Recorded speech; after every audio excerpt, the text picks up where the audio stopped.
Hey everyone, can you see us? Are we live? I'm alive. Hope I'm everyone else I'm is. also live.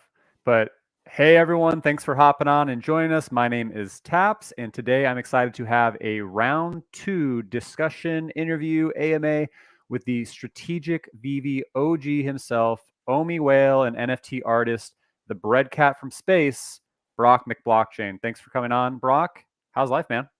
Pretty good. Pretty good. Busy. VV. I mean, it's getting to the point where like my job's getting in the way of my VVing and fiches and some other stuff I've got going on. So it's It, good. Life so has that become a full video game. in your job is knocking over like glasses of milk and playing with balls of yarn from space, right? I mean, that's kind of a hateful kind of topic. I don't know why you would go there. It's no, I'm just kidding. No, I'm a computer programmer, and so doing That's I code. mean, I really hope that everything keeps going the route that it's been going for you, so that way you can, eventually go full-time NFT artist and full-time Ecomi and VV strategist. So yeah, man, I mean, it sounds like everything's been going really well, and we've been hit with some bombs on the recent AMA that highlighted just how robust and crazy this master collector program is going to be, with like the rankings, the tiers, the badges, the points, the perks. Strategy is going to really come into play here. So I wanted to connect with you and the homies, everyone who's here. Thank you for being here. But I wanted to discuss for everyone, like all of us slamming our heads together, especially for like the newcomers, since you had a ton of success. And I know you're a humble guy, but I think it's important to highlight this since it gave me aspiration. I think it'll give aspiration to others, but you turned $1,000 into 250,000, I guess, gems, flipping collectibles, and still have 49 sets. So now, actually, sorry, today, 50 sets 50. complete with over 700 collectibles. So, I mean, how did you do this, and how do we kind of get into it and start translating it to others? Yeah. So I mean, the first thing I'll say is like, don't expect to go from $1,000 to 250,000 plus still have like a collection. After this Um, call? yeah. Well, it's gonna take like a couple hours. No, I'm Yeah. just kidding. So I mean, full disclosure, I got in super early. But it was because I kind of saw the writing on the wall super early that let me kind of capitalize. I played it a different way, and I've kind of talked about this a little bit. Is I didn't hoard, like where I went in and like, oh yeah, I bought 150 Todds or anything like that. What I did do is kind of find out early on about like sub 100 mints, and so I've been playing at a different level than what most folks are. Those do come at a higher price point, but the trade off is that the time to sell those, you've got to find the right buyer. There's not a ton of people that are collecting sub 100s and things like that. So there's a lot of layers. I also started off just saying like, when even though it's early days, I'm going to buy two of these, one to hold and one to flip. That strategy kind of went out the window, even early days of trying to get two things off the drop, especially like the ultra rares and stuff like that. So I do think that it's possible. I do think though that you have to have a really strategic and be laser focused. And there's a lot of things that you might think about that are actually kind of like not like back when we first talked. I really stand by know what your goals are. My goal was at first just like I'm going to buy a ton of OMI because that's kind of like the lifeblood of Veve, and I know that it's going to be a success just because everything that it's combining. But the second thing is like, as a joke, half-heartedly, I said I want to turn my collection into a house. I want to take like digital things that only exist in AR and turn them into a physical house for like my mom or something like that. I am still shocked that it happened in less than 1 year. But and I haven't bought my mom a house. Maybe we'll talk after because you get the real estate side. But I did instead of cashing out fully, I took the gains that I've done from some deals recently and threw them right back into OMI because I think there's more stuff on the horizon. So yeah, flipping, and I hope that we can get into some strategies here today, seeing opportunities and taking advantage. But there are different ways to play, and you could probably do what I did a lot more easily if you're. To me, it just doesn't feel good if I'm stacking the deck with 1,000 of something or whatever the case. But other people, they've done that, and I think that there's a lot, whether people know it or not, of these millionaires holding millions of dollars in collectibles that have just not kind of like cashed out yet. And I think that that's only going to continue to grow over time as more and more opportunities come. And I think even day one, folks, if today's your first drop, I still think like you've not missed the boat. It's a game, and it's just going to be about strategy at this point. Yeah, I mean, I'm not sure how like I struck out on this drop. I think I struck out on the last drop too. It's getting more difficult as more and more come into the fold, and it's I think about drop strategies, and I think about like what's going to happen once all of this comes to fruition, because the numbers are just going to continue to shoot up on our overall users, and it's just going to get harder, especially if the mints aren't increasing. So I guess what are some drop strategies that you have? Like everyone has a different strategy, right? Like I do a line gate. I know Johnny Dunn does rhythm gate. I know some people just, when it flashes, they touch it, or they see it, right? Like Yep. what's been effective for you? And I know that you buy a lot in secondary. So I guess Yeah. kind of what's been, the best strategy for you on drops first? So I'm with you. Like I don't, even though I've been in early, it doesn't give me like super VIP access where I can just like, hey David, like there are times where David and I are even like talking on WeChat. I'm like, hey, hold on, the drop's coming, and we'll both stop talking, go into our like caves of silence, and then both complain that we missed it. And so like it's not. I have no secret strategy. There are times where I'll do the align gate. There's times where I'll just try and do the rhythm thing. Being fully transparent, I've missed probably the last 6 drops until today. I do think I luck out better when the wave of people that are in the app are not aligned to one target, but when there's multiple targets. So the Labbits, I think I did pretty okay at. It's hit or miss with comics with me. And today I was able to get a common, but it was with like when it refreshed, it said sold out. Like I was probably one of the last few, so like I almost missed that going for the rare or the ultra rare kind of thing. So Yeah. I'm still playing it with just one device, and because I think it's fun that way. Unless you've got a family, then no shame in that. But I do think everyone should be on their own accounts or something like that if you're doing that, just so that way you don't get triggered for some kind of like bot activity or trying. Like, there's a lot of stuff that the team is trying to do to make things more fair. So like, play it as fair as you can is probably my recommendation. But really, just like, okay, I guess two rules, and this will probably expand to a list of 10. But one, know your goals. Like, set a goal and align everything you do to that.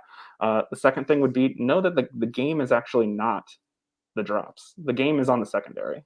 The drops are Yep. like a springboard to launch you further ahead. But realistically, the game is happening most of the time on the secondary. I think you highlighted it in one of your videos of like, and I guess taking a step back, like one of the things I love about Vivi is we're all kind of like a family, but there's also this known of scarcity, right? Like I think we've seen it lately, like maybe last week or so, there was been a little bit of a turn in the sentiment of people kind of going like, it's bots or it's people using this. And like, everyone's like, we are all one big family, but there's only so many collectibles. There's only so many gems that somebody might have as an individual. So the game is not like turn on each other. It is, share information or play your game and don't share information if you find like a strategy or whatever. But just know that just because somebody got something and you didn't, it doesn't mean that they cheated. It's just there's only so many to go around. So don't let scarcity kind of like divide us. The scarcity is actually the benefit to what gives these collectibles like value in the get-go. If the game was everyone shows up and gets one, what are you going to sell it for? Because everyone got one. Like the part of collecting is not even the biggest collectors don't have everything. It's something you work out over time, and so that is being mirrored in VV. And so don't expect to get everything day one. Sometimes you have to play a longer game to then circle back and grab what you've got. And I think Right. that's something that people kind of lose touch of. It's like, oh, I got to get it now, otherwise I'll never get it. Which I mean, it could happen. That could be true. It just depends on the collectible. But the game is on the secondary, and that's where your strategy really should be focused on, not necessarily the drop, because it is going to come down to where it's just there's 3 million people and 10,000 things, and it's if you got one, awesome, you win, hooray. If you didn't get one, congrats, you're with the rest of us. We'll see you on Right. the secondary. Yep. Unless they drop a participation trophy, I don't think every single one of us are going to ever secure a drop. Like, right. Like, so The good I news think is they the master touched on collector, it. I think, is touching on, I think, a happy medium where, I've got these points that we all are able to kind of slow roll. And if I really, really want to drop, I can wager to get a lottery, is what it seems like it's going to be, Mhm. which gives me a better chance. So I grab the ones that I really, really care about, and I'm rewarded for having like a good collection. And then the other ones, it's luck of the draw or the secondary. So I think there'll be even strategies in that, which I'm happy to talk into like what I think, but we don't have the details. So Yeah, that's all the hard part, speculation. right? And like they said on Edo, like 55,000 people or something like that were going for basically less than 2,000 collectibles. So when you think about like your odds, they're not great. And that was dropped during like midday on what was like Friday Yep. or Thursday. And so like people are at work, like some people had things going on, like depending on your time zone, maybe it was early other places. So that's a lot of people that are going for one collectible, and good luck trying to do that. And like you said, like you're going to soon have the ability to say, I really want this collectible. I'm going to spend X amount of points to go into that lottery system and have a higher percentage. And I don't think it's going to be a drastically high percentage. Or they even said sometimes they'll be able to do like guaranteed or like or a percentage of that guaranteed. But like I just I think think it depends on how many people are going to bid for a collectible. Like if it's like I try and think of like what are the most hyped things of all the seasons. We definitely had like the DeLorean, which love or hate it, like the mints are high on that. I still think that that's a slow burn of a collectible that I've got a couple of. But I do think also, sorry, I saw you pulling up the website there. I oh, also you're think good. that like Edo is one that has like it spans seasons. Like it was the closing of not only season 1 and season 2, but all in the same day. But to your point, it was on a day that's not typically the drop day. Some people just knew that it was going to go for stupid amounts. And then for me, I was as excited as I was. I was dreading it because that was the last one I needed to close out the sub 100 set for season 1. And I knew like the jig is up, so to speak. People who got those are like the golden of the golden tickets, and so I knew I was going to be like if the base floor was 800, I knew I was going to pay like 4,000. So that chewed up a big chunk of my The gems. floors, man.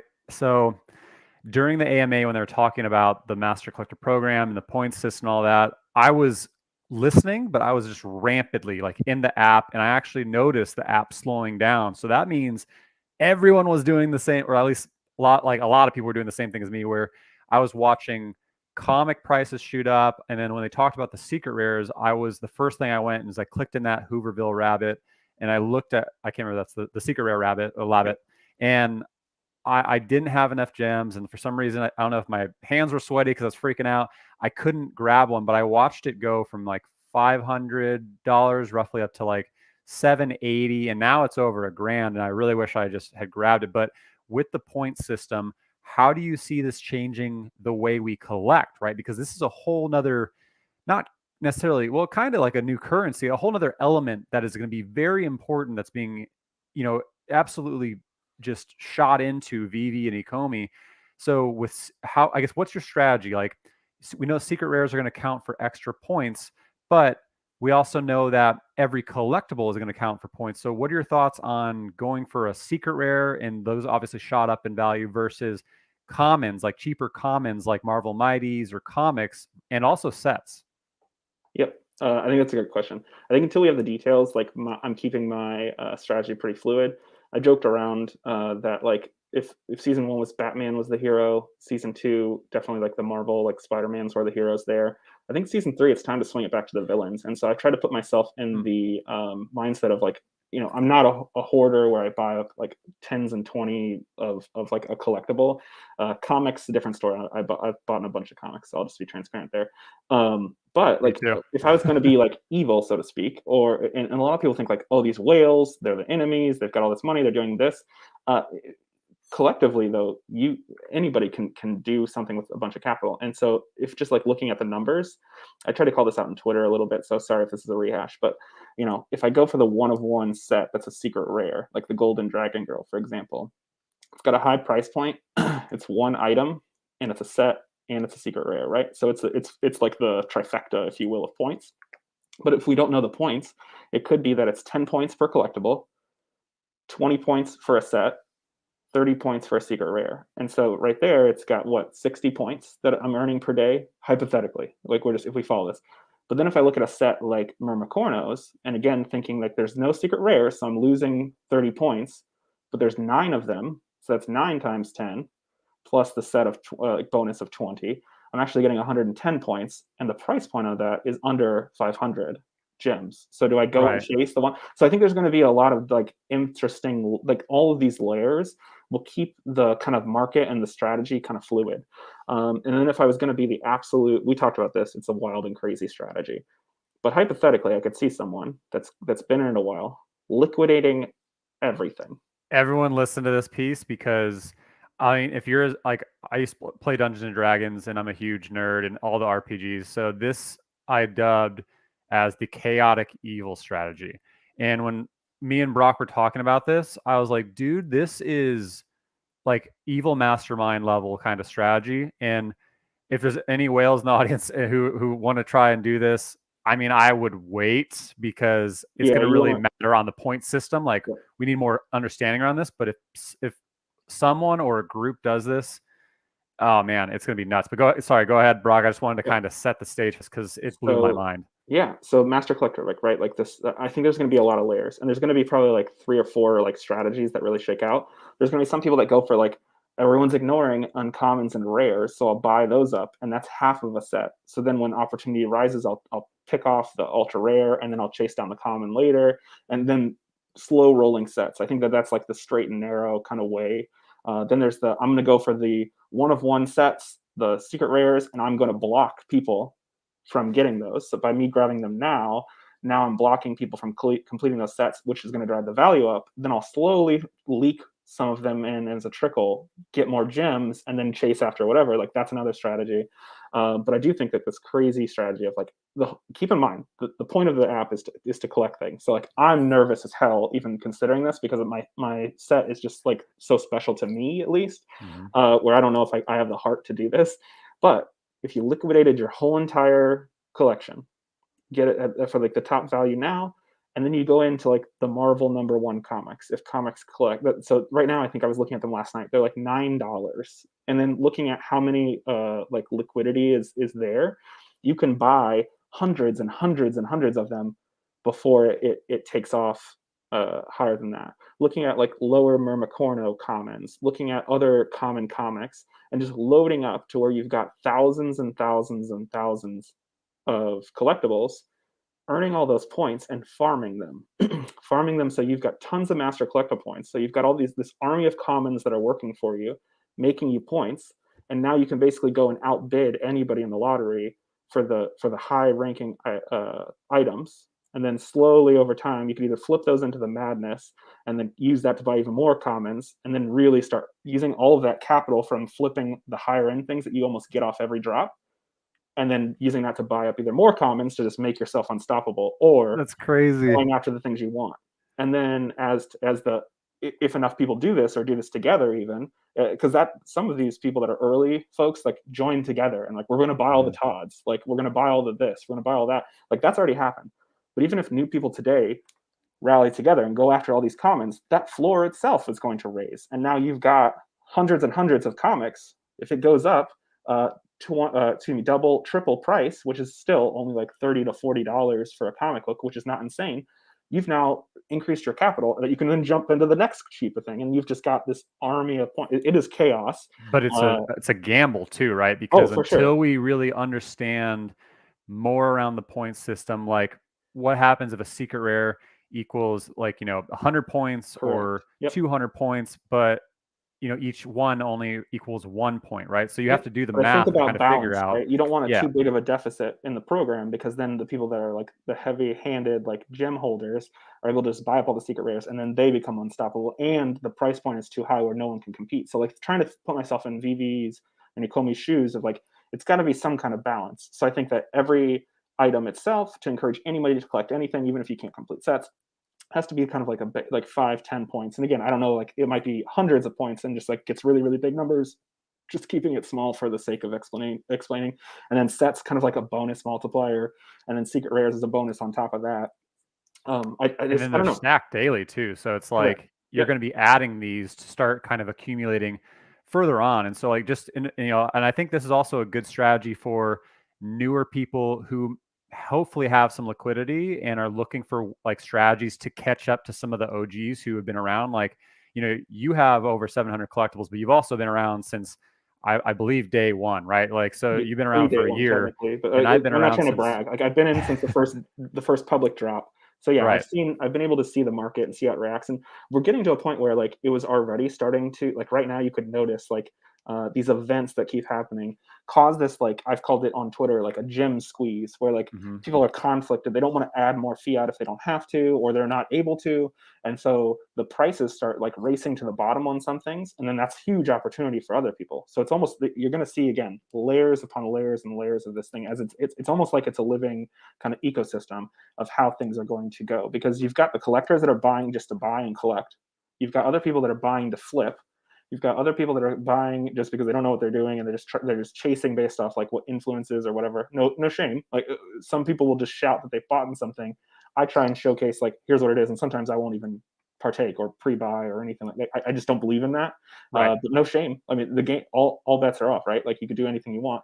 But I do see some people that are like chasing and just constantly losing, whereas other people are not chasing and leading and then I do constantly that winning. sometimes. Yeah, be careful. I mean, just make sure that you're happy with it at the end of the day, what you're ending up. Like otherwise don't do it. No one's forcing you to race to the bottom. I think it's just when you're in the app, you're like, oh my gosh, I think it's gonna drop. I'm It's gonna that FOMO, right? yeah, Like, and like, I do think there's definitely a strat too when they hit the marketplace and all that. But I want to go back to your chaotic evil strategy. So, I mean, some people could do that, but I mean, there's always going to be another way to counterbalance it, right? So, correct. I bought about, I think probably about 50, a mix of comics and the Marvel Mighties over the past day, just because I'm anticipating the point system, right? And I only have one secret rare, and that's the Ultraman secret rare, because I've never, like, I've shared with everyone, like, everyone always says, like, oh, you have advantage because you're a content creator. No, I miss drops constantly, and I've never gotten a secret rare. So I know I don't have a lot of those points, but I've also been around since February. So I know that I've been accruing a good amount of points, and, I have about 29 sets, over 200 plus collectibles. So I was trying to think, what are some little ways that I could be, adding to my point value now, so that way when this does come out, I'm at least starting to do it now versus once that article comes out, and get ahead of the herd. So, I think that's really important. And we kind of touched a little bit on that, but I'm also curious, I have Ecomi wiki pulled up here, but what are some of like the either tools or strategies that you use when you're flipping up? Because I mean, we've been in our chat, and I remember when the Ben Riley ultra rare dropped, and I was telling everybody, I was like, hey, this is going to spike up because of the low mint. It's a con exclusive. It's a first appearance, like all these things. And it dropped all the way down to 1.6, and you snagged two of them. I wish I did too. Yeah. And One was at one point. I mean, you can't time the bottom. One was at right, 1.6, one was at 1.8. But yeah, I mean, but close they're enough. shot And up to like then 3.6, 3.8 waiting now. waiting like 4 or 5 days, and one of them doubled, and then I just flipped that back, and I got a free comic exclusive ultra rare basically out of it. So like part of that's just like seeing opportunities and kind of trying to think about what people are going to do.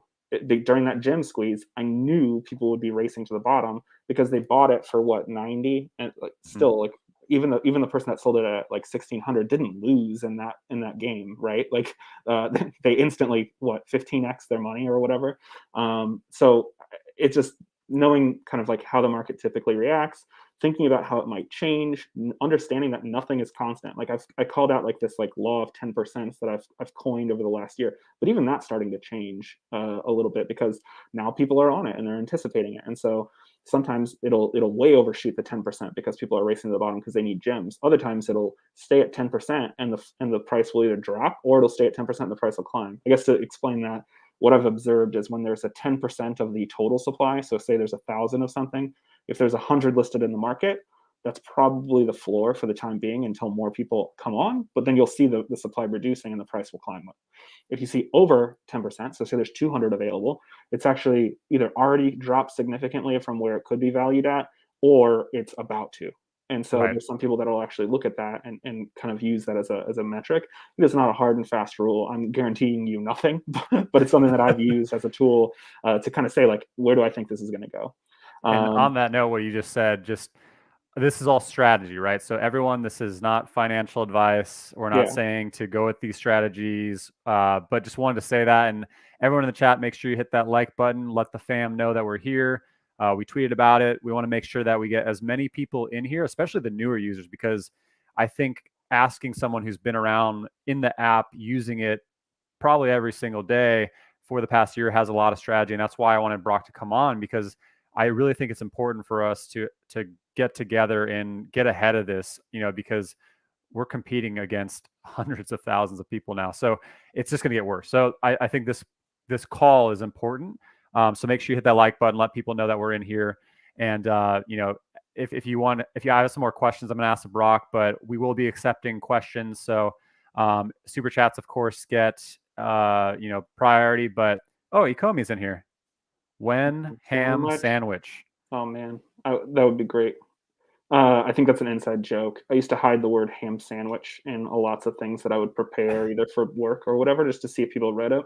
Like, if you ever read someone's like terms and conditions, like in an email, like if you receive Yeah. this, I would put the word ham sandwich in it just because no one ever reads those things. So yeah, old school joke. You just agree to the T and C's, but you never realize that you owe someone a ham sandwich. Yeah, and I think there's also in the original Telegrams sticker pack for Ecomi, there's one that just says ham sandwich. It's either the Go Chain one or So anyway, way throwback. I appreciate Ecomi for tuning in. That's awesome. That's awesome. Thanks for everyone for being in here. Thanks Ecomi for hopping in. And so, we talked about the strategies and some of the tools. What are some of the key indicators you look for in what makes a certain collectible more valuable than another, like another drop, right? Like, is it only solely tied to mints? Is there nostalgia on some? Is there FA versus FE, like the actual tags? Like, what do you look for? Great question. So without saying all of that, and trying to give you a little more value, I guess. D, all of the above. Yeah, I think that you have to look for things that are like opportunities, right? So there's general market sentiment, like do we have too many ultra rares that the ultra rares are all kind of starting to dip? Look for the one that is dipping the most and grab some if you're able to. That might not be the level that you're playing with. Like, so knowing how many gems you've got and keeping good gem management is key. Like, that's probably the number one thing. It's like, never go to zero unless you've got fiat to add. And so you might see this crazy opportunity for an ultra rare, but it will cost you all of your gems. So that's not the right move for you right then and there. Like, so you need to go down a couple notches to an uncommon or something like that, and try and find those that are things that are in your lane, if you will, until you can level up and play on the other ones.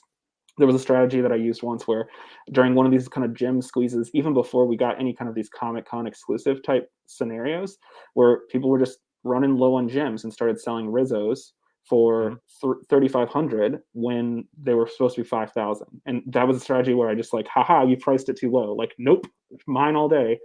So I bought 2 Rizzos at that point, just immediately relisted them for 4.5, and they sold it like a day or two later. So I made 2,000 gems, like off just seeing and knowing that someone called it wrong. But again, that is the higher end where you've got tons of gems to flip around and make those investments, where I'm not going to miss that 7K gems at that moment because I've got other things in play. So sometimes you're investing for like a longer return. Other times, like if you don't have the gems to expand, you can't take those kinds of risks because you need to play at a lower level, or you need to really kind of hit a drop or hope to hit a drop or wait for a comic. I've seen some people lately like buying in, like when someone's priced it wrong off of a drop, just immediately relisting it and making 100 gems. Like, that is a dangerous kind of way of surfing the waves. But Right. if that's where you can play, you can do that. And then I guess I would say one more thing is just like knowing that you're playing chess, not checkers, right? So like if I see this ultra rare, I really, really want it for my collection, and my goal is to finish that set, I might need to go and flip other things, or I might even need to sell 2 things from that set when I think they're at a peak, and then circle back when I've got more gems to go after it. It's not a linear path. Sometimes you have to kind of go around the mountain to finally climb it to get to the top. Right. And so just know what you're playing and think of your strategies. Another thing though, like I think your original question was like, what do I look for? Well, real Anticipate quick events. before you hop to the next point, Sure. I want to touch on what you just said there. Sure. So, like you said, like it's a game of chess, and I completely agree. I even think of it almost like a game of poker, because what you said is, when you have more gems, like you bought those 2 Rizzos, or you bought those 2 Ben Riley Spider-Mans, and you were able to flip those 2 or maybe even 1, but for a couple $1,000 or 1,000 gems, right? So when you actually have that high stack of gems in, you just have the natural ability to usually have larger flips. So I think getting up Correct. to that point, or even taking a risk sometimes on that, makes a lot of sense, but it's knowing that it's undervalued and tying it back to either a mint or a nostalgic point. And then one other point I want to make too is, and it's kind of hard to understand and it's a little bit of a gamble sometimes because I want to share this, is you really, really want to stay engaged in the community. You want to make sure that you follow Brock, and I'd even say follow Mike VVOG. He has the Donnie, because and Orion, like several of these content creators and fam are posting strategies on Twitter, and they've had amazing calls where they'll say, hey, this animated labbit, it may be a common, but it's the first animated labbit, and you would not think it would shoot up from $25 to $600, and then it does, right? So if you just stacked up common labbits, you are way more beneficial than grabbing that secret rare or that ultra rare, right? So, and then that's done time and time again with Givenchy, right? Like the actual the poster has absolutely skyrocketed, and people kept saying like, this is more significant than the ultra rares because it actually is directly from Givenchy. So when people actually dive into more significance of certain drops, pay attention to those, because I've been guilty of saying, oh, like, yeah, that makes sense, but it's still a common or uncommon, so I don't buy enough into it. And then they spike up, and you'd be sitting on thousands of gems if you had just kind of listened to some of that. But then again, it's a Yeah. gamble, right? Because we saw what happened with the animated Ghost Trap.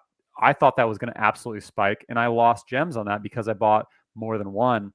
And it's just kind of a game of what's going to really build in value as a community on some of these commons and uncommons over ultra rares. And then also patience, right? Because what could be 50 gems today could spike up to 500 gems the next time we're in that like peak cycle of the actual VV marketplace. Yeah, and we haven't seen. I think you're going to see waves. Like, I still think that the Ghost Trap is not like a bad call, especially at its current price point. If you don't have one, Yep. Because like we've got a Ghostbusters movie coming up. There'll probably be another Ghostbuster drop eventually. Like, I don't know. This is me anticipating. But yeah, I could just see more coming from that, and it is the first kind of interactive with another collectible, and so I think that is a piece of history. I think it's just there might not be a ton of Ghostbuster fans in yet to kind of keep that coming in yet. And it does. We saw it with Marvel too, right? Like the exposure of a new fan base who typically is collected in the physical but has not yet collected in the digital yet. I think it's like 7 exposures, they call it, for them to even try it. And then if they show up and the Ghostbuster trap is $600, they're probably like they don't get it yet, and so they have to kind of see what it is and start to know its value, right? So like I still don't think that's a bad call. Probably my worst mistake ever was very similar. The DeLorean dropped, and I was like, oh my god, this thing is so sick. It still is so sick. They're so undervalued. Yeah, it is. Like, and we know we're going to be able to ultra drive them in the rares, VVverse. Like, why are people selling them so cheap? They should be stacking them like K. Yeah. Well, Kay, we know, basically stole them from everyone. Right. Yeah. He's That's a a joke. thief. Very good. Anyway, Joking. the DeLoreans, the ultra rares, I bought 7 of them at 1,000 gems each, right? So like fail if there ever was one. But I still think that longer term, like they'll come to a point where the price will probably come back up. But at the time, like that hurt, and it knocked me down. Where my gems were no longer, I didn't have as many because I thought, oh, I'll buy these now. They'll go up to like 3. I'll flip a few. I'll keep a stack, and then I'll sell them as they continue to appreciate. I made a bad call on that one, and so like no one's going to be able to call it 100% of the time. Another fail, I think and it wasn't a huge one, but I called out even on Twitter. I was like, these Jaws posters. I think the Mondo posters and 2D posters because of the Ultra Man 2D posters kind of like lagging and not really taking off, I think it's made 2D seem less attractive to some folks.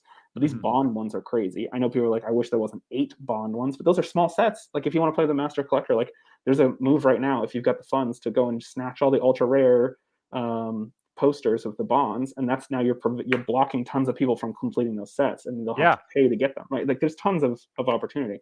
But the Mondo posters, especially the fact that they're both like basically ultra rares, people put way too much faith now in, oh, it says rare, so it'll never be worth more than whatever. Like there's less than some of the ultra rares for these, like, and they're Comic Con exclusive. Like think 3 years from now, oh my God, you have a first ever Comic-Con exclusive poster. That's insane. Like, you'll be able to show that off in the Veve. Like, people are just, I think, sometimes getting sucked into the right now rather than thinking about what's coming and what's coming beyond that. And so those are opportunities that if you're able to see them before others, then you can win that way.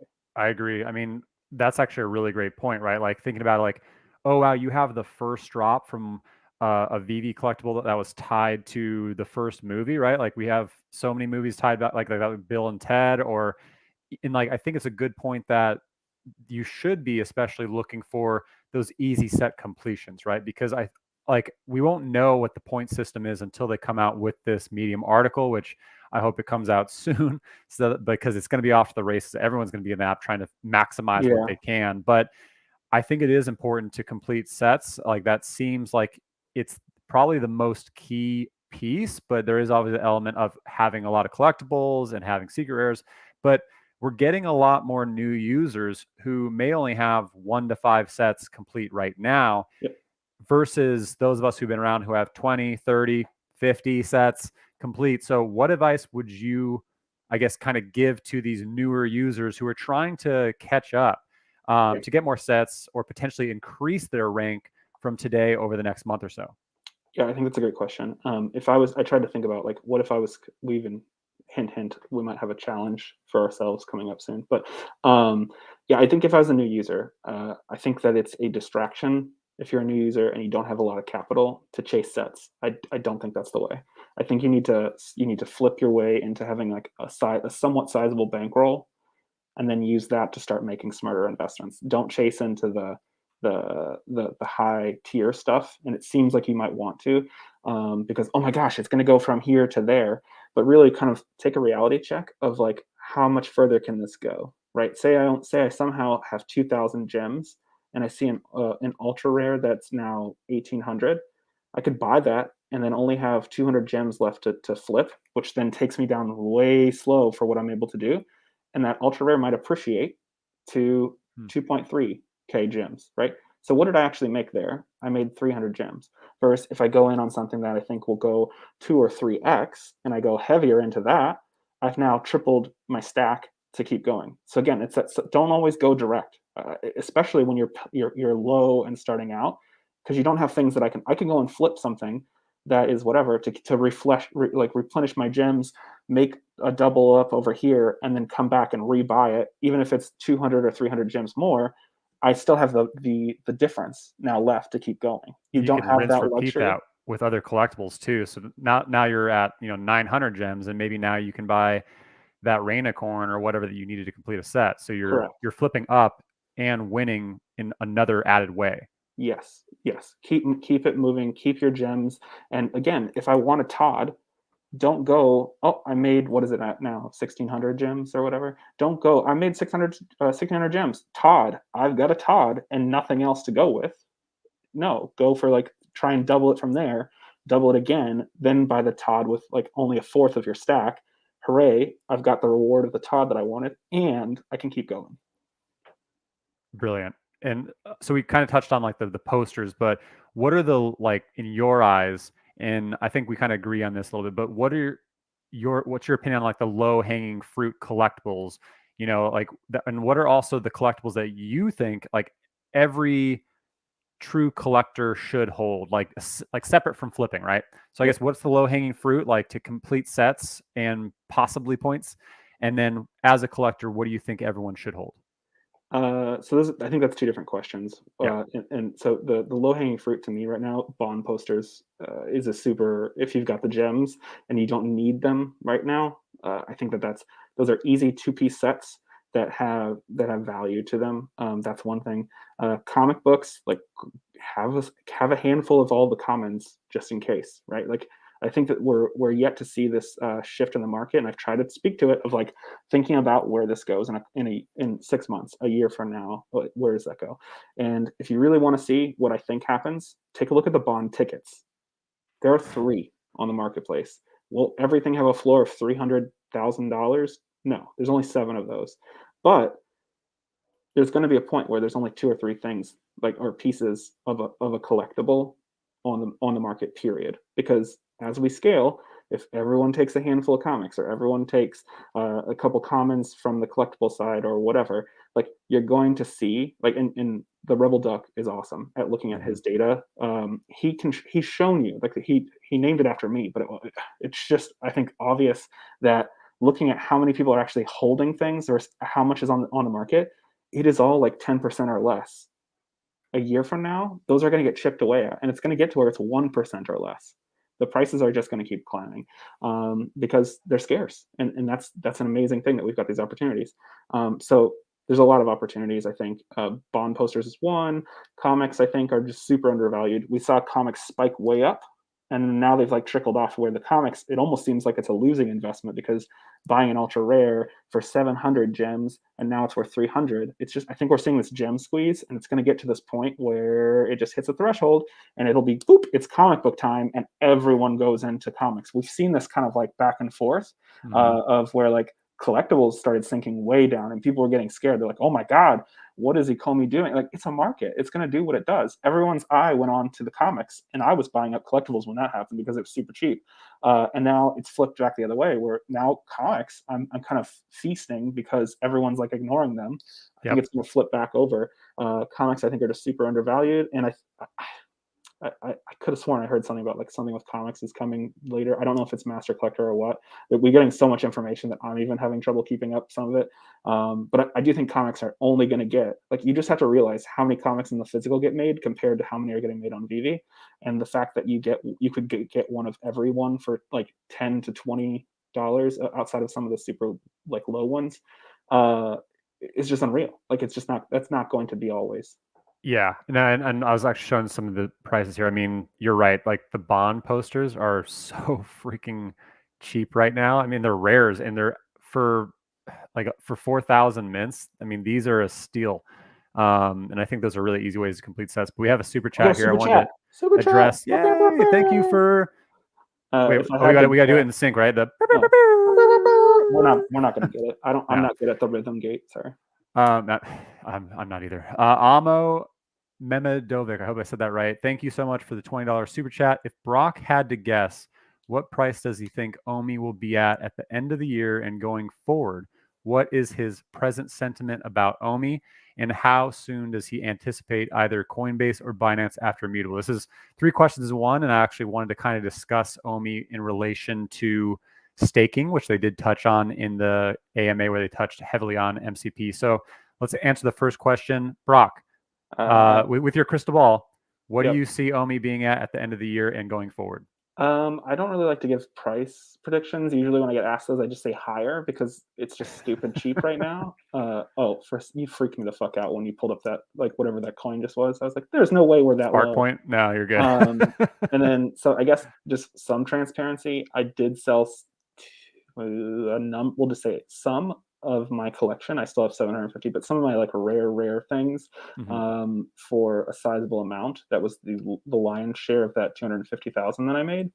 And most people will be like, "Oh wow, that's a house," or whatever. I put it all into OMI. So that right there, I want to just, before we keep going, I just want to kind of share this with everyone, like how substantial that is. Think about Brock's been in early, and he has a much larger number of OMI that he shared in previous interview that it's crazy to me. So like he had that foresight, he got in super early, and he chose to take his gains from Vivi and put it into OMI at this price.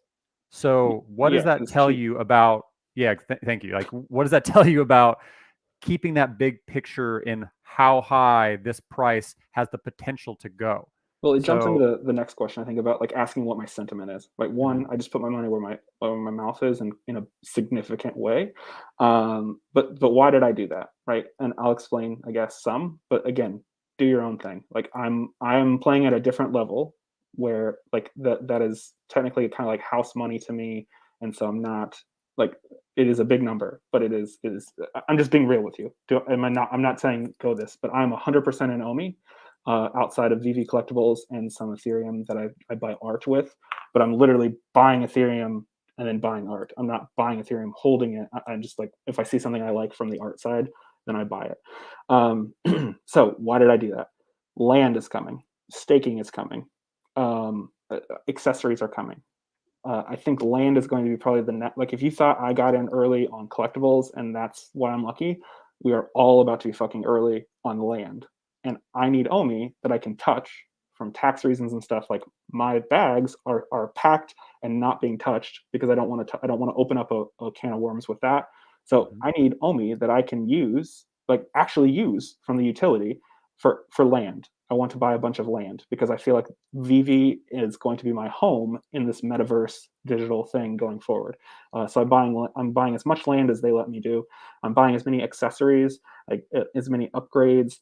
I could see a world where that Master Collector Pro, which will even let you multiply your points even higher potentially, or whatever the case may be. I could see where I could buy that for OMI. And then even if none of that was coming true, the fact that they're opening OMI to NFT, if I'm going in sub 1 penny now at 200,000 or whatever, then it goes up however many, like whatever people are speculating. Even if it goes up 3, 5, 10 times, I've now amplified what the amount of collectibles I can buy and just keep going. There's going Right. to be a game, like so right now the game is collectibles only. There's going to be a game where I buy, I flip out into OMI. OMI rides up. I go back into collectibles, buy low, those go up. I flip back into OMI. Like there is going to be so many levels to this that I want to have the expendable OMI that I can have access to get land and capitalize, so that I can then rent out my collectibles, so I can rent out land, so I can. This will become a job for many people. I really feel. 100%. And so having that OMI, I think is going to be. I will take it all day under a penny. I will take it all day under 5 cents. I will take it all day under 10 cents. Like, it's going to be useful coming up, and I'm glad that I had the opportunity to be able to grab it when I did. No, I agree, Um, and that's absolutely well said. I didn't even think about like I heard some people saying like, oh well, Master Collector Program, and they did say it is meant to reward long hodlers, right? mhm, And for collectors and also like hodlers of OMI. And I heard some of the flippers were like, well, like that kind of sucks, like that they're like it's not that it's one or the other. They're rewarding the hodlers for a point system, which is absolutely incredible. But you just touched on it that now there's going to be a whole other element of flipping that's going to be coming too with OMI to NFT. So flippers are still getting rewarded. And if anything, their ability to flip even more strategically and make even more money is only going to amplify once OMI to NFT happens, once LAN happens. I correct. mean, Also, it's like going to be flip. rewarding We talked everyone. about it way earlier. Sorry to cut you off, but like it's Master Collector program, not Master Flipper program. The Master Flipper program, your rewards are the gems, right? Like Right. that's what you're doing. You're taking a risk to make these gems. But it slow roll a collection of like commons or whatever, like however you want to play it, and get the points to make your flipping easier too. Like it only amplifies by if a flipper turns into a slow rolled collector, that's now points that they can use to get the higher rarity drops potentially to then go and flip. Like it's just another layer to the flipping game. And then his last question, how soon do you anticipate either Coinbase or Binance after the immutable move? Yeah, I mean, I don't care. I'm happy to buy off Bitforex or wherever. But I know that like so. Here's the thing, right? GoChain is a different blockchain, and for an exchange to support GoChain if they don't, it is not a heavy lift, but it is outside of their norm. It is more technical work that they would have to do. By us switching to Ethereum, that is all gone because all of the exchanges support Ethereum. Therefore, they can all support OMI. So it's not just when Coinbase, when Binance, when Kraken, like all of them can, and so it's just inevitable. And if you think You about see how, Coinbase making this big play. One, they're a backer of Immutable to begin with. hmm, Two, they are just now opening a NFT marketplace. There are so many people that are saying like NFT is a bubble. Like maybe time will tell, but at the same time, I don't think like the ups and downs of the price is irrelevant. What has happened is a Pandora's box has been opened. You cannot close it again. Ownership of digital goods, digital identity, all of these things are coming. Coinbase is opening it at supposedly the bottom of, or the end of a bear cycle, or excuse me, a bull cycle going into a bear cycle is what everyone's saying. Why would they do that if they didn't believe in it? Like NFTs are not going away. Coinbase, if anything, should make you even more bullish for the long term. The short term, who fucking knows? I But lit- I literally That, just spoke all about that yesterday on the but I stream, know I and watch your videos and I just regurgitate them so I seem smart. No, I'm just kidding. I think you should create a YouTube channel where because I would love to have like your thoughts as well, but I know I mean you probably don't have much time to from what everything else you're doing, but that's the thing, right? Is like they they spent years going after licensors and they have now a massive pipeline of those. You don't think that, at least this is my theory, that during the time that they were on GoChain and they first announced, Uniswap back in March, that they weren't also having conversations with other exchanges, and then they decided to move to immutable in May, and Yeah, then we're now almost there in October. You don't think that exchanges aren't having conversations with them or even reaching out directly to them like, hey, you have one of the highest trending tokens on Twitter and one of the most passionate, ravenous communities. Like they want us to use their exchanges because correct. Bitforex is coming out like a champion, right? Because Yep. like they had OMI and like all of us bought from Bitforex and then eventually Gate.io and other ones, but like these exchanges want the volume, like they want OMI to be on there. So I think it's the wrong question, right? Like, do yeah, yourself a favor if you're curious about this. Pull up your phone, open up the App Store, look for the top grossing apps, point at Vivi. It's going to be somewhere between the third top grossing app of all of the apps or the top 10. And then and think of, put your mind, like your mind state in in an app, like or an exchange's mindset, and say, oh, do I want a slice of that? Nah, I'm good. Do you think that's what an exchange is going to do? No.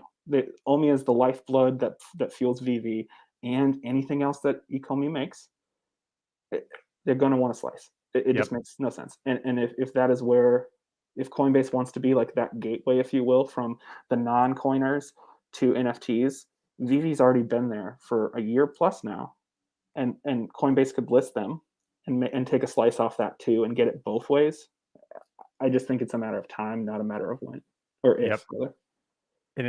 So I mean, since we're on OMI, we know that there's going to be staking that they've has said it like there's going to be three different tiers. And I mean, there's all kinds of theories that you can kind of throw out there. Like I believe it's going to be based on how long you lock it up and maybe certain value amounts, but we know that it's going to come into play with little benefits, possibly including land. So since we're kind of on the discussion of OMI and possibly staking in land, what is, before we have the information, like what are some things that you're thinking about for what to do with your OMI? And are you stacking it up in one spot? Because you touched on like the fact that we're in the US, like you don't want to touch what you've been building up, especially maybe for like tax reasons. So one thing that I'm doing is I have a lot of OMI in Bitforex, then I also have a good chunk in Trust Wallet, and I purposely have some that I'm not touching for tax reasons, but I'm building up some in another wallet so that way I can use that once land and other things come. Are you doing something similar, or what are some strategies around that? More or less, yeah. When you make a big move like that, everything is on a blockchain. So, I mean, yeah, I don't want to give everything away of what I'm doing specifically, but that only I'm not buying to just immediately go and sell when it goes up 10% or whatever. That is only that I'm using very, very soon whenever land and everything else comes. If land takes a while, I'll stake it while I wait. I don't mind. Or if OMI to NFT drops first, like whatever drops first, that's what I'm going to probably go into. And whereas a lot of people will see it like, oh, hooray, I can sell my NFTs for OMI. I'm just going to wait until there's an opportunity, and then I'm going to strike and just basically do what I've been doing with gems, but do it with OMI, and then flip in and out and in and out, and then just grow whatever I need to grow, and then land. I think you asked, like, am I going to just buy it all in one spot? I think there's going to be some interesting layers that people might not be thinking about. I want to just get land to begin with because I think any land will be good. But I think you'll see some whales try and buy certain bits of land that are closer to different things in the VVverse. But one thing that I think is really cool is the community has the power to also say, we don't care about that expensive land, you keep it. We're all going to be over here hanging out, right? Like That's you're yep. able to do, like the power is really within, it is a market.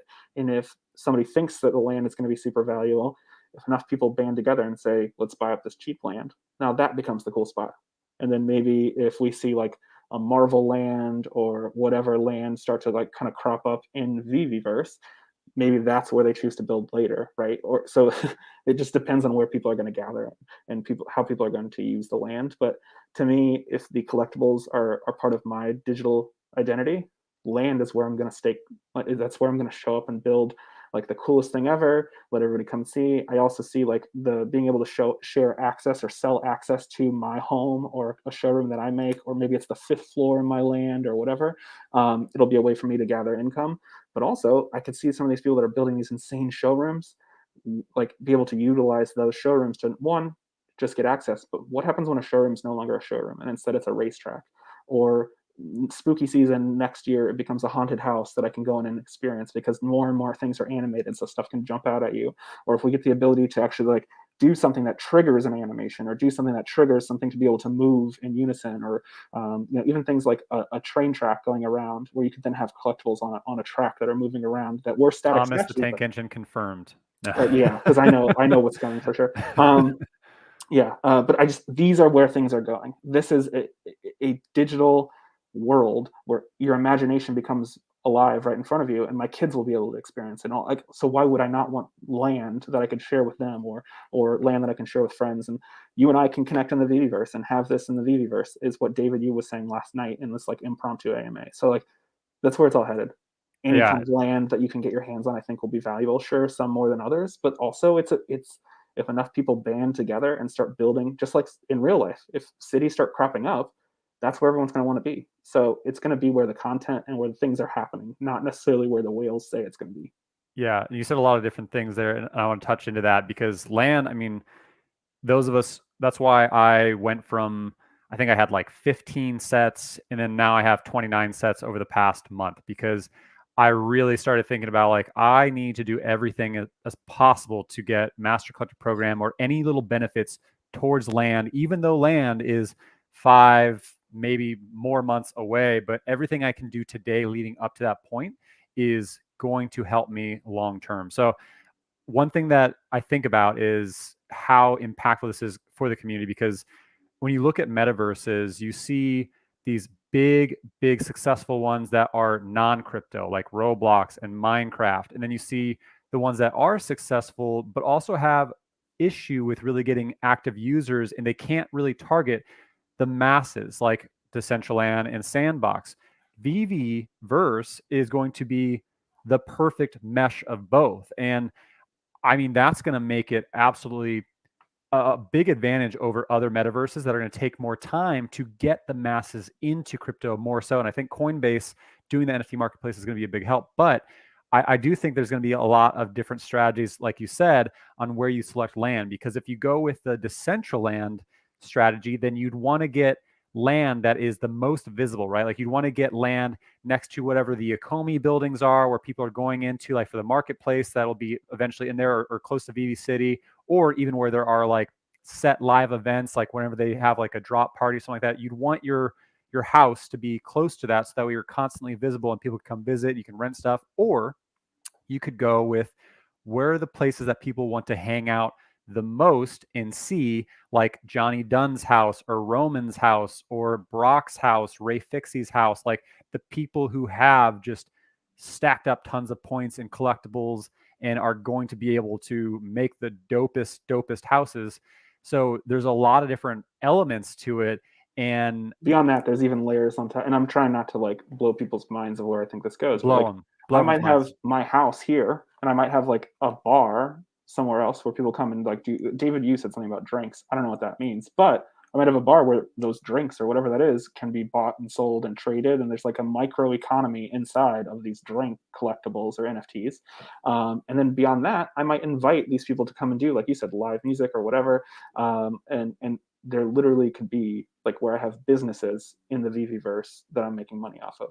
And again, back to like micro economies and stuff like that, I might not be the best vault builder or business builder, but people could be like where they spent 40 hours, 50 hours. I might contract somebody in gyms to come and build out my bar or my home or whatever. Now people come to see what was built because we have a release party of what my home's gonna, like my new home remodeling looks like, and charge to get in, and I make money off that, but I paid someone to design it for me. Or people collaborate like they do when they do these like Minecraft builds or Roblox things. Like there's just so many layers to it where someone on their LinkedIn might very soon say, I'm a vault builder in the Viviverse as my job, or I'm a Vivi collector or flipper as my job. And that only will start to bring more and more people in. Like, wait, your job is to just buy and sell collectibles? Yes, that's my job. And then, so my buddy over here, his job is he performs in events inside these Viviverse because he's weaponizing his talent for music, bringing it into this audio, video, virtual world, and performing for tips or whatever the case is. Like, all of this is coming. Yeah, and I think eventually, I mean, they haven't really touched fully on this, but with the move to immutable and being able to be interoperable, I wonder if eventually they'll open up to where you'll be able to have like a store where you'll be able to sell your own NFTs, right? Like you're an NFT artist, you'd love to sell your feces, which we'll get to in a minute. But like I know like Non-Fungible Wonderful creates his own music and then he also creates NFTs as well. So maybe there is an extra layer that eventually could come to Viviverse where it isn't just that you can sell Vivi collectibles, but maybe there is more like a swap meet where you can go and you can sell your own content, and that would like just absolutely charge the entire rest of the NFT world, because this booming metaverse that is going to be inevitable, the Viviverse, would then not only be specific to Vivi, but would empower NFT artists to basically sell dope stuff to the Vivi community. But it also helps the Vivi community because it then helps them branch out more so into the NFT world outside of Vivi, which we've been seeing more and more. So it's a win-win situation. I hope we kind of see something like that. Vivi is something for everyone. Viviverse is somewhere for everyone. Is the way I'm thinking of it. Right? Ooh, like that's a tagline right there. Yeah, I'll be here all day. Thanks. So we just got on a whole another rabbit hole, and I mean, Yeah. I could talk to Viviverse in like speculation and hopes all day, but what do you predict will happen once MTL hits, right? Like we discussed that, once people can cash out, there's going to be a big sell-off. But I think now that we have more information around Master Collector Program, it created more balance. And I wonder if that was a very strategic tactic from Vivi. But what do you think is going to happen once MTL hits? Yeah, David, you spoke last night a little bit about it in the like impromptu AMA, where there'll be like a small fee, it seems, to like cash out, like maybe it's 10% or whatever, which I think is still fair. Like that's just the cost of admission to kind of on ramp or off ramp, if you will. And so yeah, I think that there will be some people that, and we talked about this like whenever we did our last one. I think there will be an immediate, oh my gosh, everyone get out! It's let's make it like I need to cash out before the whole house of cards falls down. And then those people are almost going to be like coward, like covering their ears, waiting for this big implosion that just doesn't happen. Why would I take my money out when I'm fine to just keep flipping it? Or I'll take a small slice out and then flip the rest. Like if I need something, I do think there'll be people that flip and pull out like a couple hundred a week from just their flipping stuff, and like that's subsidizing their income, and that's awesome. There's no shame in that. But I also think that there's other people that's like, why would I sell my collection? Like I like these things. Like that's what Vivi's done. It's not just like created this shell game where it's like all the movies just running around. That people are buying things that they actually find value in and keeping them, and like even in the last AMA, like last night, there were people that were saying, thanks, David, I don't really have a question, but just you've made me find a new love for collecting, or because of this collecting, it's resparked my talent in drawing or whatever. Like there's tons of things that I think will just keep people in. Yeah, there's gonna be people that pull things out, but I think also once it makes it quote unquote real, not that it's not real now, it's gonna be like, wait, why did I pull out? And just people will race right back in, or that will make it even because it is real and they can cash out. It's going to keep create more flooding in than flooding out, in my opinion.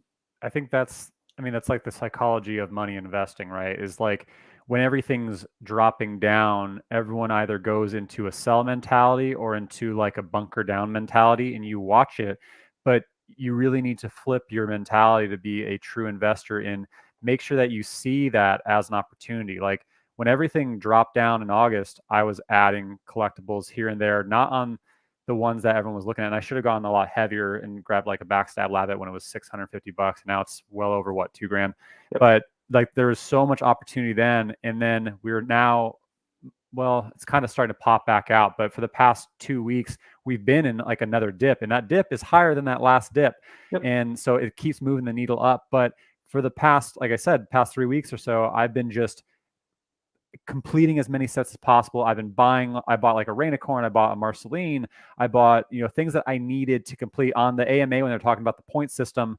I bought what I needed left of the Chaosium because the market is down. So while everyone is kind of like, oh, I can't flip this because it's going down on volume. So I'm just going to hold it. You should see this as an opportunity to do the things that you won't be able to do in another few weeks or a month, right? So like when the chips are down, that's when you want to actually buy. And if you don't have liquidity, like don't spread yourself thin, of course, not financial advice. But if there is a way to get that liquidity and sell something at a loss, like if it's going to benefit you further, then you should take that opportunity. And I think that's a big thing to consider, if MTL does happen. And so that's why like I went crazy buying sets, but now I'm kind of going into, I'm not going to go into the marketplace and buy all of the new Harley Quinn drop that I completely missed out on. Instead, I'm going to start stacking the side right now, because once MTL does happen, I imagine there's going to be a dip across the board, and then that's when I strike on more sets or some of the secret rares that will drop naturally once that happens. And so I think that's kind of like part of the strategy that I'm applying. Yep. Yeah, I think that's good. One thing I forgot earlier, you asked about tools and tips and tricks. One thing I will do in the app itself is it's tough to see this on any of the online tools, but looking at the actual market and then knowing that they normally go two by two, no, sorry, camera, two in a row in the app, you can go 2, 4, 6, 8 and start counting how many collectibles have to move before it will double or before it goes up $100. And you can say like, oh, this one has 24 that need to move first. This other one only has 4 before it's double the price. Go for the one that's the 4 and then hope that the other ones move and do there. But it's not always a surefire thing. But being able to just count by twos and see how many have to move before the floor goes is a great way. And I don't think there's a good visual way to look at that with any of the tools that exist now. But just counting by twos, unless it's one of those big chunky ones like the Joes or the DeLoreans or one of the ones that go like the full row in the app, count by twos, and you're able to kind of quickly see how many have to move before you can get to your next sell point, or at least just how long will it take to double. No, that makes sense. The Gale just totally got me. So you guys totally missed out on the Joker secret drop 5 minutes ago. I was like, wait, what? But then Yeah. I pulled it up, like it looks like it didn't happen. But good one, got me. And I mean, we've seen what, 2 different secret drops with the Lucky and the Mondo posters. So you never know, those could start happening again. But we discussed quite a lot here, and I've got a few more questions. But before I get to, I guess, some questions for the community and some other ones that I have, do you want to discuss the fun little challenge that we talked about? Yeah, let's do it. So I think just going in, like trying to think like what would I do if I could start it all over is what originally like came to mind. And so I think trying to pick a reasonable amount to start with, and then say like what's 200 gems or something like that. I'm not trying to say that that is a small amount. Some people that's just the like, but what's a fair amount that it's not extreme, where it's easy to kind of flip. So like maybe like 150 to 200, we'll decide where it is, and then let's flip until we get a Todd, and anybody can jump in, and like that'll be the goal, is to try and get a Todd. I'm going to, just so I don't get any kind of like Brock McBreadcat whatever help or hurt, I'll probably start an alt from like a different phone or something like that, and just start scratch. And then what can I do? We can probably eliminate, like I don't think we should do any drops. I think that's like just hit or miss. But maybe just have 150 gems, see where in the market that we can go and try and flip. Everyone can do their own strategy, and then we'll kind of recap like what worked, what didn't work once someone gets to a Todd. What do you think? So I think I was thinking about this, like getting to a Todd. So Todd's what right now around 1.6 or 1.8 or It's so. like a 10x if we start at like 160 or something like that. I'd say, yeah, like if maybe we started at like 150 or so, and then Sure. we see what we can flip up to. So everyone, you can do this with us. Me, Brock, I think some of the other homies are going to be implementing this. We can start today if we'd like, but we're going to go ahead and basically look for. So obviously, I'd say it's whatever you can buy with 150 gems, right? So that could be, let's say, 12 comics, or it could be one collectible or two collectibles, A and bunch of then chorus. No, or a bunch of coras, right? So so you can, and no giveaways, but there's going to be a lot of strategy that goes into this, and obviously like it's kind of on a trust basis, right? But I think yeah, I won't be it'll tweeting be, anything. I won't be like talking about what I'm doing unless it's past tense. Is at yep, least the rule I'm going to follow. Just because I don't want to be like go and buy a bunch of comics and be like, oh my god, this comic's the most rare thing ever. I can't believe no one saw it, and then everyone races in and makes like the goal is how can you without any kind of manipulation start with something that's a decent baseline. I think below 150, it would be tough to do those 1 inch punches because you're looking to flip comics like for $1 or two. Like I right. just that's going to take too long. So like start at 150 range, and then see where you're going to make your investment. How are we going to kind of climb up and go from there? And there'll be a lot of things to consider. Like I could go for a Marvel one, but the fee is higher, so I'm losing. I have to like profit more to get it. Like all of these trade offs, and it'll be interesting to see like everyone's approach. And then whoever gets to a Todd first, maybe I'll give them something. I don't know. We'll see. Ooh, so I put hashtag flip challenge. So I'm going to be doing this. I might do some posts on Twitter and all that, like flip challenge. I think it'll be really cool to see how we can, as a community, turn 150 gems into, Todd. Let's do all the Todds 1,600 I want. gems, Yeah. and then yeah, we'll all buy out the Todds. But but also I would say, trust basis, like Yeah. I think If it'd be someone fun to has it do in as a 12 group. hours or whatever, that's Use kind of shady. Yeah. But Yeah, use the hashtag flip challenge. I think that'll be pretty cool. And of course, I would say if you can, don't try to influence, right? Like don't post like, oh hey, I bought these, they're all gonna shoot up, right? But I mean, people are probably gonna do that either way. But I think it'll be really cool. So those are in, use the hashtag flip challenge. I'll be doing it, Brock will be doing it. Let's all get an extra Todd or your first Todd. I think this would be a great one for new VV investors or flippers. yeah, season And one's just barely in reach, I think, and it's going to get ridiculous. So might as well do it now before it's out of reach exactly. for most people.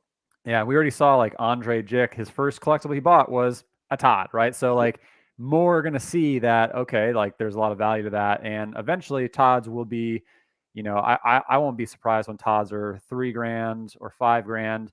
And then they are really out of reach, especially since, which is crazy because they have such a high mint, but there's a lot of significance to what they are. So I think doing this now before everything, MTL and immutable everything hits is going to be probably our one shot at doing this. So use the hashtag flip challenge. Let's get it going and see who can be the first couple to get there. And you don't have to buy a Todd. You can just have No, 1,600 and I use mean, it. the But I side think effect that's is still, let's all learn to make more from less together, and yep. then share strategies. We can do a cool like post-mortem after this and just talk through like, hey, this worked, or ooh, I made a big mistake here. Here's now thinking back. Here's why I should not have done it, but I thought it was a good idea.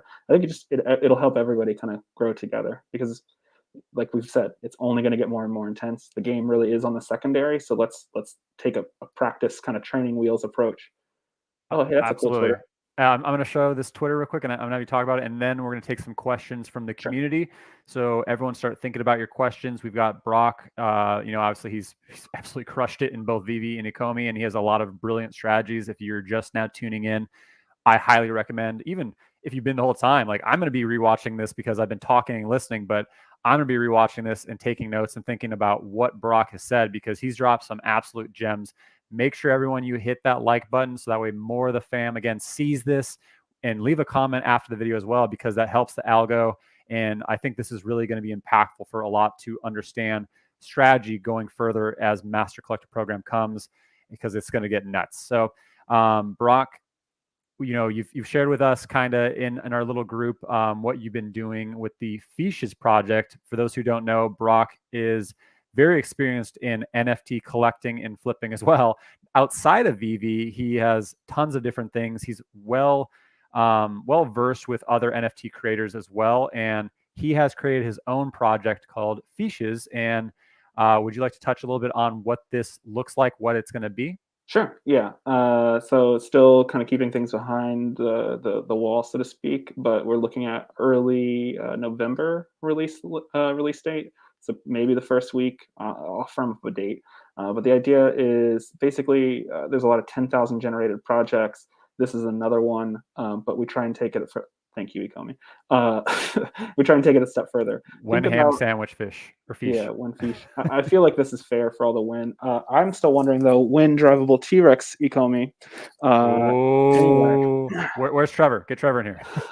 I'm sure they're working on it. But yeah, anyway, the fish.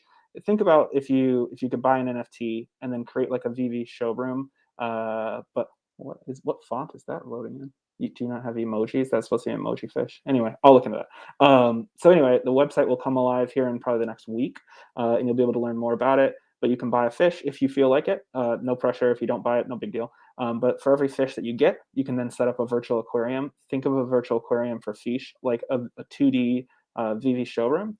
There'll be, I believe, there's like 22 different accessories that I've hand drawn that you can set up with your tanks. There's a bunch of different, probably like 10 different backdrops that you can set up your fish tank with. You can change the lighting, and everything can kind of really be yours. You can share it. And then the cool thing is, something that Vivi doesn't do yet. Whenever you're ready, Vivi.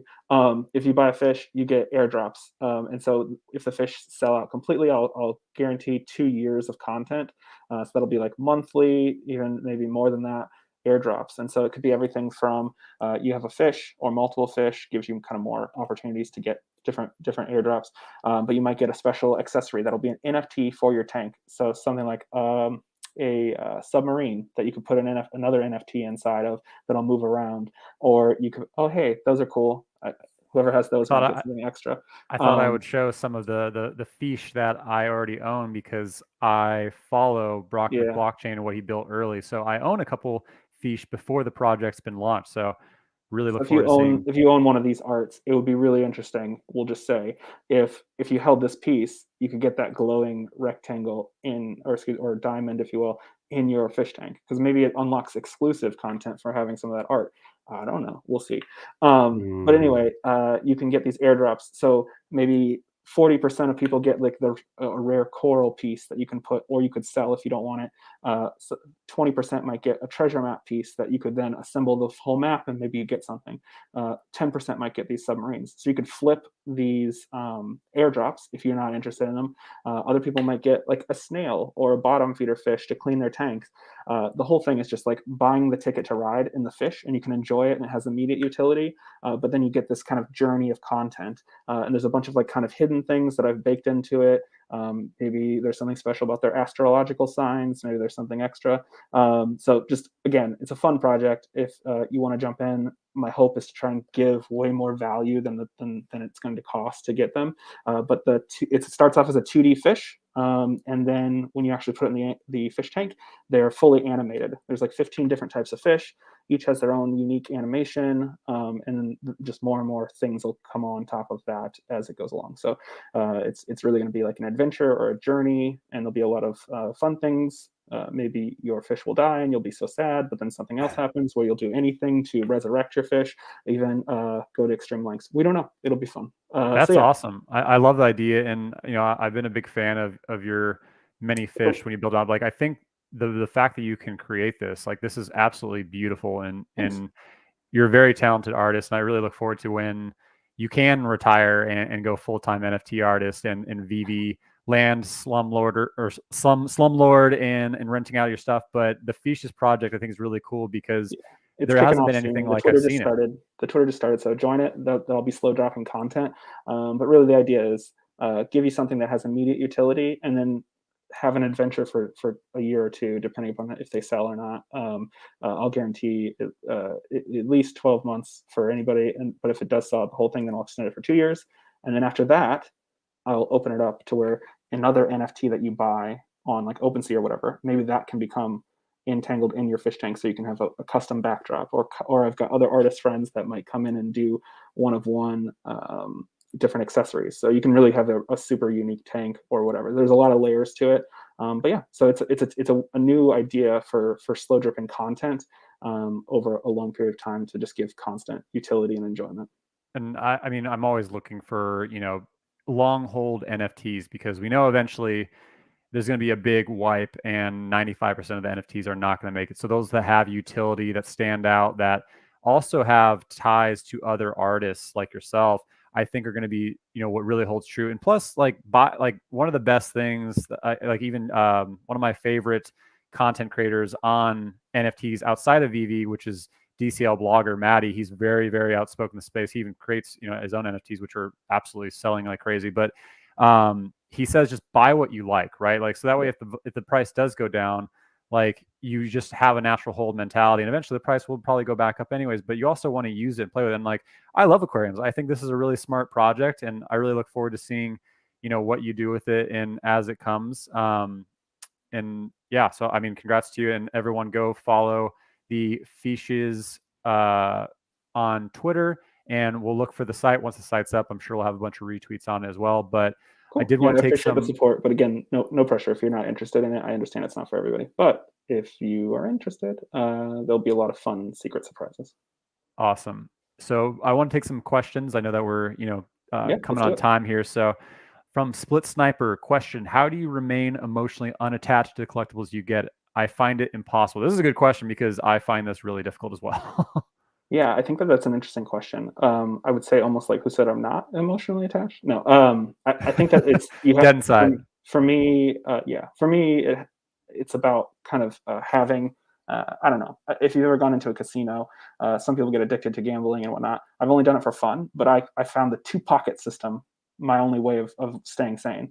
One pocket is like my profit and will hold forever. I don't have to reach into that pocket. The other one's the one that I'm willing to grab into to spend things, right? Right. And so I have to have kind of two minds of here's my collection, and then here are other things that are a means to grow my collection. And so once I get once I grow and grow and grow, take a fourth of that, make an investment in something, shove it into the pocket to never escape again, and collect, and then continue to grow the other side, and then again. So that's mentally how I do it, to where I'm attached to my collection, and I threw this out on Twitter again, not trying to brag, but like I've had some insane offers for. I just completed with Indo a set of 100 like sub 100 mints season one. I'm working on season two to close that out. Your But just entire yeah, season one is all under 100. correct. Yep. And that's not counting the 19 set. I've got like additional set of Batman season ones under 100. But again, like that wasn't something that happened just overnight. I had to work at that, and it is an expensive habit. I do not recommend it unless you are just really really committed to a goal of doing that. But I've had some crazy offers, but it's gotten to a point where it's like I am attached to it, and I also see like long term value in it and just long term enjoyment in it. So it's just knowing what your goals are is what I constantly like. What is your goal? My goal was to complete that set under 100. I met it. It feels great. Now I'm working on season two, and yeah, I just there. But your goals is what's important, not what I believe. Right? Like do what's best for you and chase what you're after, because that's what you'll enjoy. And so I think that's what's important. Absolutely. And Verena Kruger says, would you go for Superman Ultra Rare, or sorry, Spider-Man Ultra Rare, or Superman? I can't have both, so wondering in long term what you think. So I hope that from some of this is like that you can't have both may not be true. You might not be able to have both right now, but hopefully you can continue to flip if you're able to then eventually get both. And if you're at a point where it's either or, I think that's the wrong question. If I'm being fair, I think that it might not be time for either, and instead continue to grow your gems until you can get one, and then continue on, and then continue again and get the other one. If you're asking though, just more short term, which one do I think that I would go into if I could only pick one or the other? I think Superman. You have to look at the amount of mints. Off the top of my head, I'm not familiar with the Spider-Man Ultra Rare, but it is animated. It is one of the first Marvel collectible sets. Superman is, of course, the FA Superman, but I do think there's like almost 6,000 of those, like 50 or 5,888. I know that a couple people have a ton of the Supermans, and so eventually those are going to probably get offloaded. And so the Superman might stall out. Whereas Spider-Man, because there is a secret rare and an ultra rare, the ultra rare might be a better investment for right now. And the reason why I would say that is because right now everyone's racing into the secret rares. Eventually the secret rares will become, they're already like I think like 10K almost. And so I think, sorry, this is off the top of my head, so if it's inaccurate, I apologize. But I believe the Spider-Man super rare or secret rare eventually will just come, if it's not already beyond people's grasp. The Spider-Man ultra rare I think would be the next best, and then continue to flip and then hopefully grab a Superman under, like they keep going from like 900, almost 1,000 down to 800, and then like so try and catch on the 800 dip or lower if there's some kind of squeeze again. But I do think both are great to have. But if I was going to choose one or the other, I would do the Spider-Man Ultra Rare. Unless you wanted to think about it as, what is the Spider-Man Super Ultra Rare? Is it at like 2.7?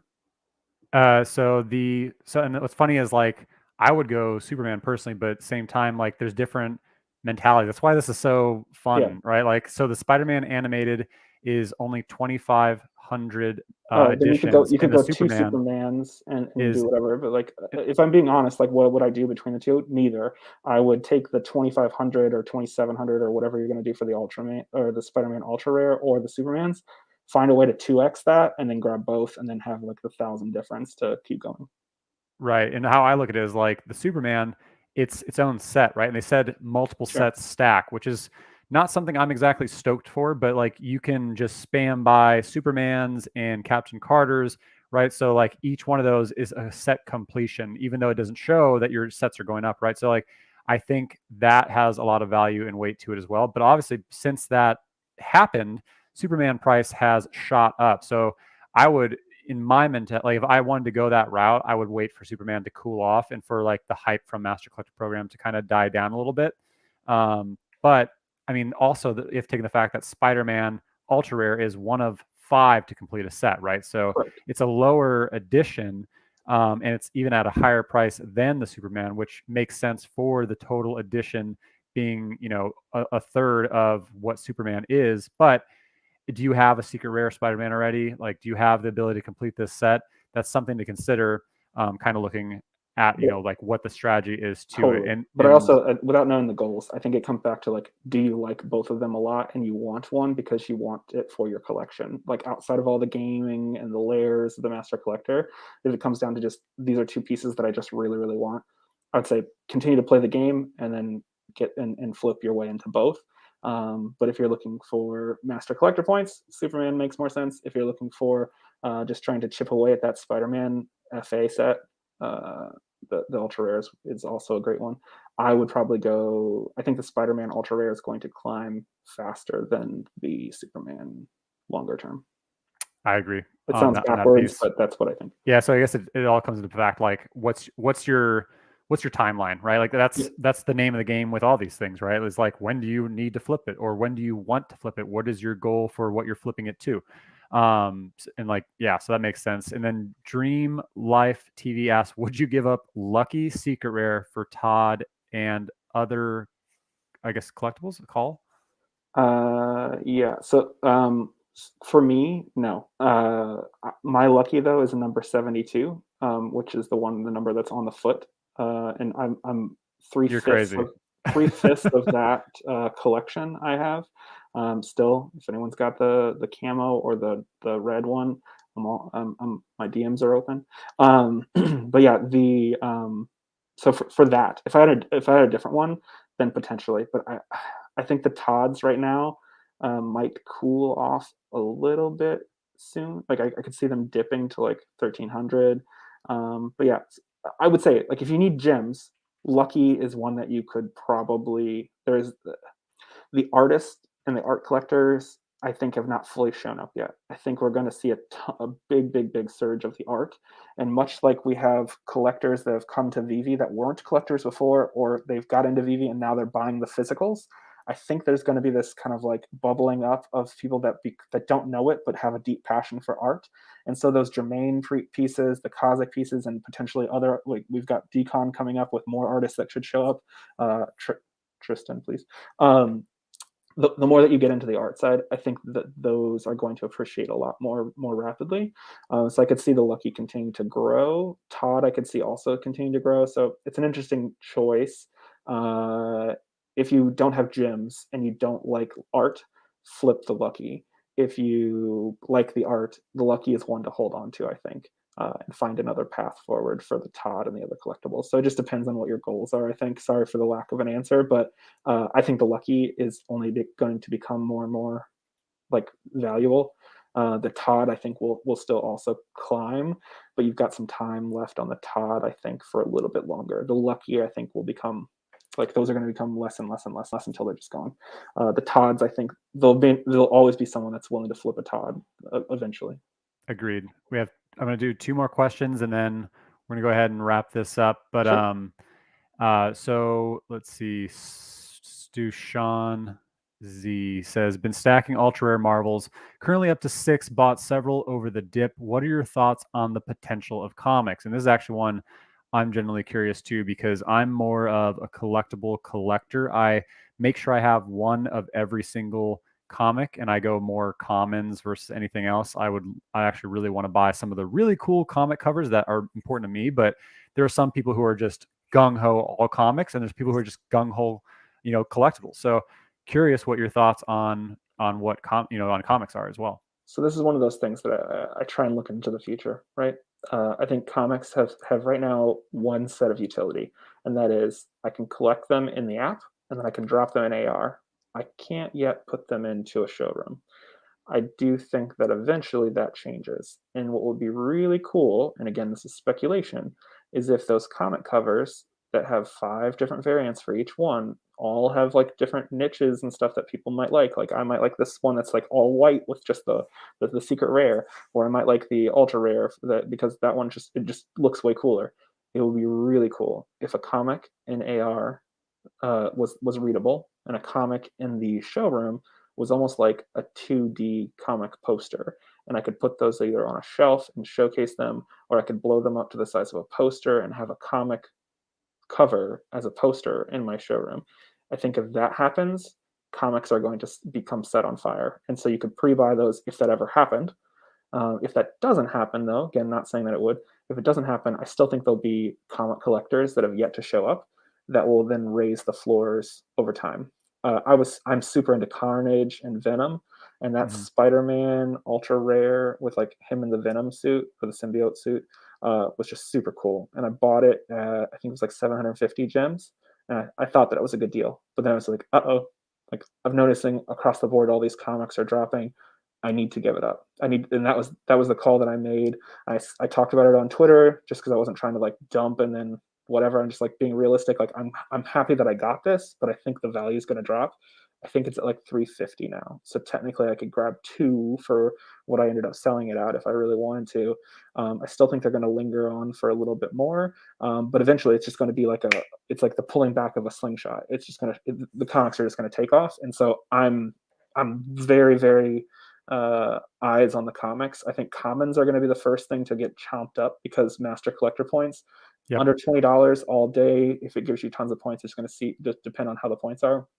We could see though where uncommons have a common is 5 points and uncommon is 7. We could see tiered points for collectible. That's going to add new layers to it. We don't know. But I do think comics are undervalued as all heck right now. And if they do make those to, in theory, from the technology standpoint, at least of what I know, it seems like that could be possible, where you could drop it in a showroom and then basically have your comic collection stuff that you could show off on walls or show off like anywhere. So I think that would be really, really cool. Awesome. And I'll get the next question, but Rye Guy said Great. Todd just And the shot up challenge just got 300 harder. gems since you guys started this stream. Oh man, so yeah, the challenge just got a little bit higher. So Well, let's change it. Let's make it chorus, right? No, I'm just kidding. yeah. But yeah, so and if those who aren't who are jumping in late, I recommend rewatching this video. Everyone who are hopping in, hit the like button. We're going to be doing a hashtag what was it, hashtag flip challenge. So we're going to see if we can flip Tag 150 VV gems and stuff too, because it into only sucks more not a people in. reso, into a 1.6 or whatever, or Todd or whatever. But we're going to see exactly what we can do with 150 gems start to then flip our way up to Let's just call it a much 10x. higher. Hopefully we get a 10x. That would be absolutely great. Shout out to Lori. Thank you for the super chat. Welcome to the chat. And then we're going to get to the last question here, which came from Split Sniper. Is it Split Sniper again? Yes. So I thought this was a good question. Do you have any collectibles you're keeping specifically to sell on OpenSea when that becomes available? So that that James Bond ticket that you have. No, I'm kidding. It's tube tickets. Nice. Yeah. No, that is one that I do not have. I think that those will be legendary items that people longer term. I think that as much as I hate to say it, I think 300 is probably a fair price for where I VV agree. is. It's insane that I say that. It 300K, makes zero but sense.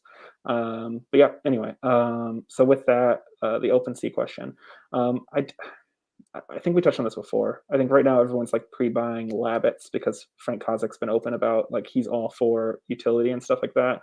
Jermaine is probably in a similar boat, but I really think that it comes to if they're able to capture the percentage per transaction, it's not going to be just one collectible. It's going to be over. It might not be all to go, but you know, for Marvel could be all in, right? Like they could be saying like, yeah, we want OpenSea because we want you know a slice of these bigger, higher ticket things.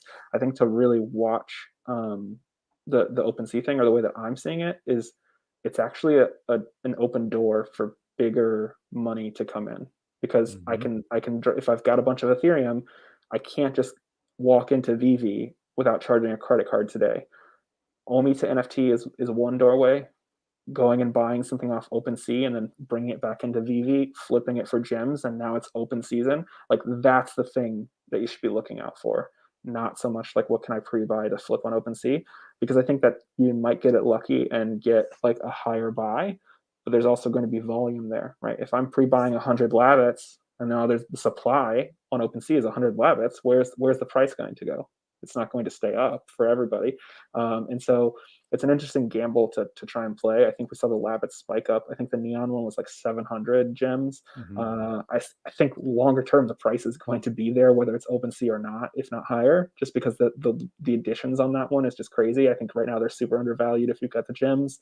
That's kind of like a medium gem amount play though. Like so going in at 350 for a 700 to 1,000 payoff or higher. I mean that's like kind of short term pricing. I think that one could make sense. But am I pre-buying anything for OpenSea? No. I think that's really just going to be a gateway for bigger players that have got like stockpiles of crypto to come into VV more easily.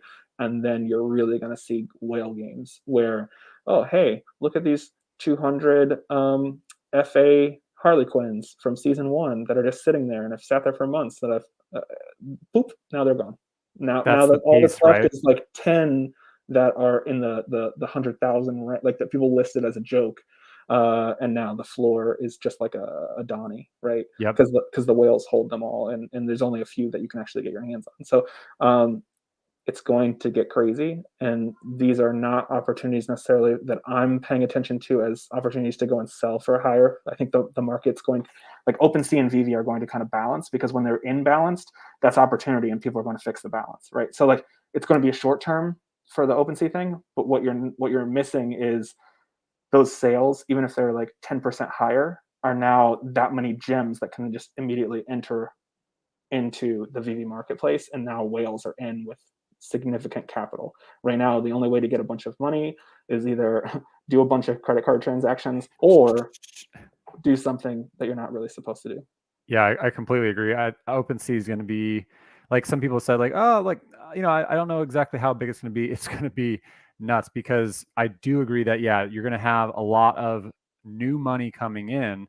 Like people don't speak gems in the broader NFT market. They speak Ethereum, right? Like, Right. oh, is it point two? Is it point four? Is it three Ethereum? So when they have that ability to speak that language tied to the collectibles, and these collectibles already have more utility than most of what's out there, and they look better and they have the brands attached to it, it's going to blow people away. And like you said, it is such a pain to have to load so many gems, especially as the prices keep going up. So they'll be able to spend all that Ethereum and other things that they have in there.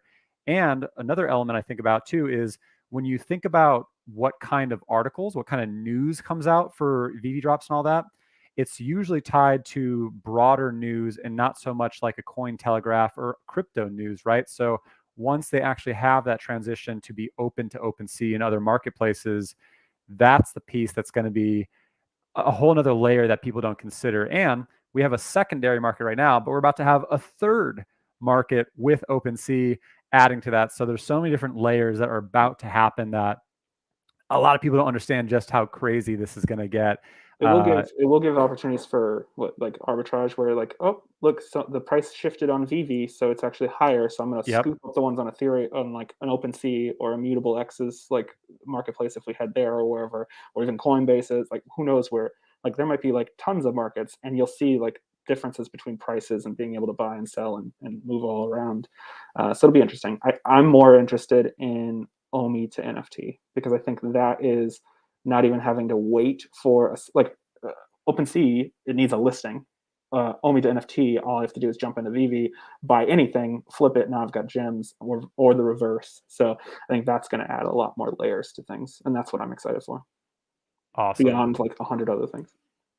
Sorry, I'm trying to. All right. Yeah. So I mean, I agree. It's going to be absolutely nuts. But we've been going strong for an hour and 40 minutes. So, yeah, if there's any more Brock, questions, I'm happy to answer. If not, I'm cool to wrap too. But I appreciate everybody that tuned in.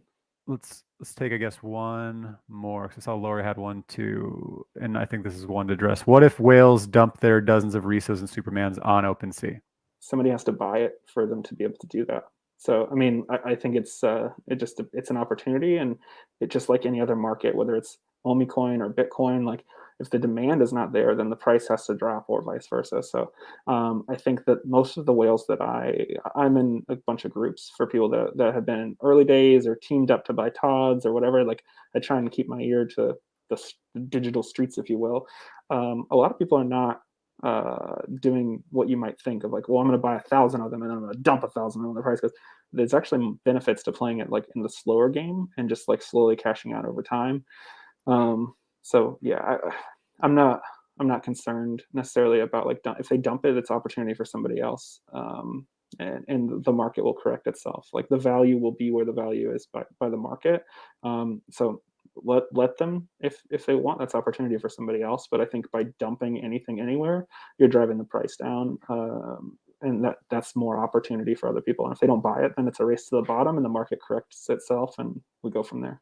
I agree. And there's also an extra layer of strategy on top of that I've spoken about before, where like people can take their Riso or the Supermans out of the app onto OpenSea. They hold them there, and now that is one less Riso or however many that are on OpenSea now that are available in the marketplace in the app, as well as we know that we're going to be able to be some of these things as our avatars in the VVverse. So that means that they could really create a limitation on which avatars. So, maybe if they take half of the Risos as a strategy out of, the VV app and then put them in OpenSea, and now they're not able to use in the VVverse. Now you only have 800 or so people who could hold a Riso and use it as their avatar. So there's so many different layers and layers and layers of strategy and Yep. ways to really creatively play with our collectibles. But also know, just like whale games happen on tokens and on exchanges. I mean, if I've got 100 Tods and I want to dump, like I want more, I could do like a dump, and then somebody's like, oh my gosh, this Tod is $1,200, and then they buy it, and then I go and list one again for 1,200 and another one for 1,200, then 1,100, and I start to slowly dip the price. Now that person that bought at 1,200 now is selling to me lower. Like there's a way where I can actually kind of like try and put fear into the market. I'm not saying me, but someone could, and then buy up those cheap ones by people fearing, and then I just remove all my sales, and now the price is back to where it was. So like, know the value of the thing that you're getting into, and again, have a goal. If I'm buying this Todd, am I buying it because I want a Todd, because I want that piece of history? Like I will, like kind of like these like board API clubs, like people can start to have like, I am Todd number 1635, and like that is like their identity because they own that Todd, right? That's where we're going eventually, where that mint number is my mint number, and that's kind of how that's part of my identity, if you will. But no, like I'm buying it to hold that Todd forever because it's part of my collection, or am I buying it because I see it being 10K, and I'm going there. If you're one of the other things, or in kind of in the middle is everybody else, you're then open to that manipulation if there is any. Whereas if you know the value, I think it's going to be 10K, or I think it's going to be 30K, and you truly believe that based on whatever, like this is all hypothetical, then hold it, right? Don't care what the price is today. look towards the future, or hold it forever, because in the future you think that it's only going to be, what is it, 7,500 Todd holders, right? Like, big picture, when there's millions of people, that is a very, very small number. Awesome. So lot of information, lot of strategy discussed. In summarization, I would say, make moves today for what is going to be eventually tomorrow, that you can kind of think of ahead, right? Like, think of the big picture. Look for the undervalued sets now. Prepare for when there are inevitable dips in the market. Look to, what's significance of addition numbers and certain nostalgic 616. things and animated, and there's so much to this. And I really think, like, I have to go ahead and rewatch this afterwards so I can apply the strategy that we spoke about to what I'm going to be doing over the next month and leading into Master Collector program. So all this has been absolutely great. Like, I love our conversations, Brock, on our little group, as well as just being able to connect with you. You've been an absolute asset to me, to the people in the community, and thank you so much for your time and insight. I put the information of where people can find you, but again, where can people find you and learn more about the fiches? Yeah, Brock McBreadcat, and then the fiches on Twitter are the two Twitter things. I don't want to start another Discord where you have to like participate or chat, and like all of the nonsense that are in some of the other crypto projects. Like, just if you feel like you want to take this adventure with the fiches, buy at least one fish and you'll be good to go. If you want a fully lively tank, buy a couple fishes. I'm trying to price it pretty low in Ethereum, and yeah, the hope is just, if you want to have some fun, and I hope to give you way more value than the value that you put out, just because I feel like that's where content is going. So it's like kind of like buying your ticket for some content for the next couple of years. And then Veve, Ecomi, OMI stuff, like all day, every day on Twitter. If you've got questions even after this, I try and be as open and accessible as possible. So yeah, glad to be a part of the community, and just a reminder that we're all here. It's still early. We're a family if you want to be, but don't let the scarcity turn you against people. Absolutely. This is something for everyone. Even if you don't have everything you want today, there's a path forward where you can try and get it. Awesome. Yeah. So the community is amazing. I love that we're able to connect like this and work as a team in this stream, and hashtag flip challenge. So let's get after it. And again, thanks so much for your time, Brock, and everyone for hopping in the stream. Everyone have a great weekend and stay tuned. See you on the secondary. All right. Cheers. Later.